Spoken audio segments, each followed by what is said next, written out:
C'est-à-dire que là, on est en train de nous dire qu'on va déconcentrer, c'est-à-dire qu'en gros, on va délocaliser, parce que c'est plutôt ce qui se cache derrière, mais en demandant aussi peut-être à certains fonctionnaires de changer de métier, parce que travailler dans les bureaux de Bercy, c'est pas pareil que de travailler dans un centre de perception local. C'est pas le même métier. Donc ça, c'est la première chose. La deuxième chose, ça veut dire qu'on va demander aussi à des fonctionnaires de déménager, sauf qu'ils ont des attaches locales, ils ont une famille, leur famille a un travail, donc ça ne se fait pas comme ça du jour au lendemain.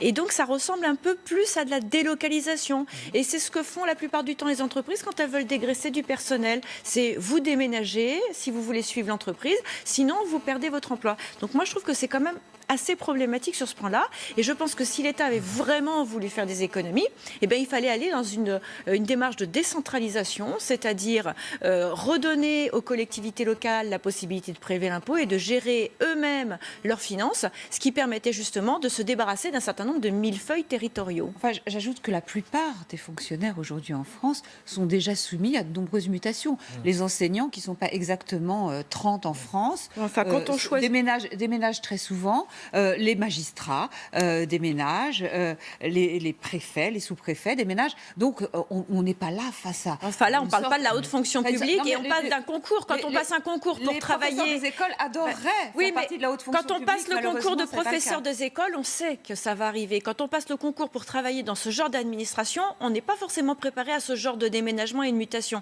Et en l'occurrence, ce ne sont pas des hauts fonctionnaires. Donc, déménager, ça coûte cher. Et je pense que sur le plan familial, ça peut coûter cher aussi.